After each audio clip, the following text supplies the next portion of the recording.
сабабаш мун қолабҳои шахшуда ки вазифаи як зан таваллуд ва тарбияи фарзанд аст, хизмати шавҳар аст, хизмати хонаводаи шавҳар аст, наздикони шавҳар аст. ҳамин ақидаҳои шахшуда мутаассифона, чунки кам ҳастанд нафароне ки дарк мекунанд ки ин ягон зараре ба оила надорад. Ин баръакс, вақте ки зан донишманд аст, метавонад фарзандро дуруст тарбият кунад. Вақте ки зан донишманд аст, шавҳарро фаҳмида метавонад, ҳатто кӯмак карда метавонад. Мутаассифона ин чиза намефаҳманд ва албатта хушбахтона имрӯз нисбат ба 15-20 сол пеш хеле пешравиҳо аст, хеле пешравиҳо аст. аммо мутаассифона ҳанӯз ҳам ин қолабҳо побарҷо ҳастанд, чун мо ҷомеаи суннатӣ ҳастем ва ин ба мо халал мерасонад.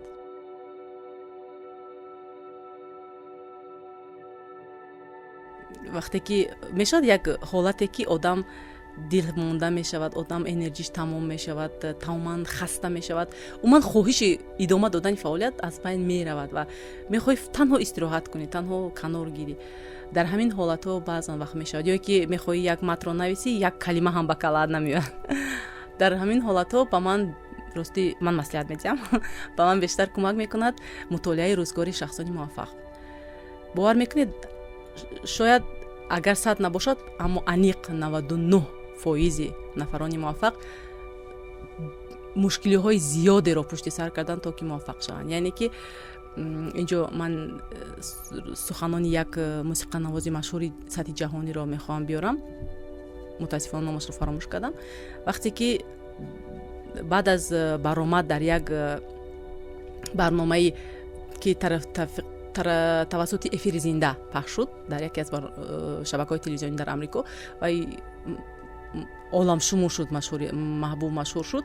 вақте ки ба ӯ суол медиҳанд ки ту чӣ гуна худро эҳсос мекунӣ вақте ки хоб кардию бедор шудӣ, аллакай ту машҳур ҳастӣ? мегӯяд не, ин барои шумо чунин аст. барои ман то ин лаҳзаи машҳур шудан ман медонӣ чанд сол заҳмат кашидам. яъне ҳамин гуна аст ва ҳеҷ чиз ба осонӣ ба даст намеояд. рӯзгори одамони муваффақ бароям ҷолиб аст.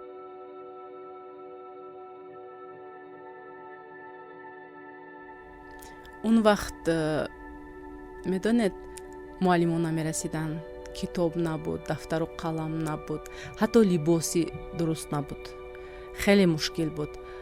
аммо вақте ки пешвои миллат он замон пайваста баромад мекарданд тавассути телевизион, тавассути радио ва даъват мекарданд ки ватани худро худотон созед, ба бӯи ҳеҷ ки нашавед, дар андешаи миллати худ бошед, дар андешаи ватани худ бошед, барои пешрафт саҳм гузоред.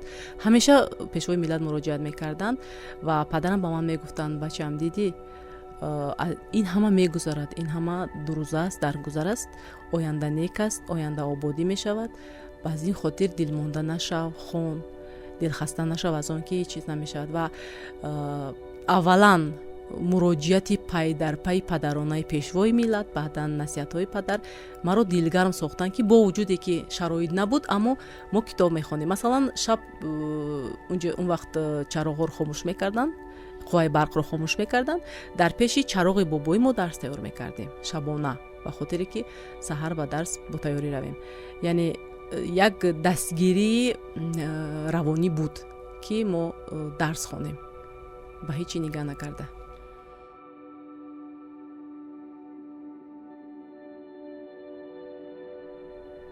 ягона муваффақияти барномаи мо дар ҳамин буд ки унҷа мо баъзе бахшакҳое доштем ки имрӯзам оно такрор мекунанд дигар блогерҳо дар интернет. масалан унҷа ман як бахши барнома доштам, саволҳои сарбаста, яъне ки саволҳое ки ба он ҷавоб ё ҳа ё не буд. аммо мо фикр карда баромадем ки ҳамон ҳаву не нагӯяду ба тариқи ягон садо ё ки ягон мусиқӣ ба он посух гӯяд ки ҷолиб бошад. ё ин ки бахши бозӣ бо мухлисон, масалан дар дил хост саволи мухлис бояд ки вай маҷбур буд ки посух бигӯяд. ё ин ки яке аз масалан шартҳои бозӣ ки агар ки ҷавоби дуруст надодӣ бояд ки ягон чӣ мегӯянд, ягон ҳикоя нақл кунӣ ё ки ягон рақс кунӣ бидуни мусиқӣ. умуман чизе ки мардум барои ниёз доштанд, барои истироҳати мардум, фароғати мардум буд, умуман набошад اون هنرمندانی که مهمانی برنامه بودن همه روزه در توسط افیر اون رو مردم میدید، سرودشون رو مردم میشنید. اما یک چیزی که تا این زمان مردم ندیده بود، مثلا من با اون سوال میدادم که از آنتون میترسید و میگفت هایونی، پاسخ او برای مخلص عجیب بود. یعنی به همین مانند یک رنگ بودن دلبزن میشود و نمیپذیرند آن را. خود تماشا بینید.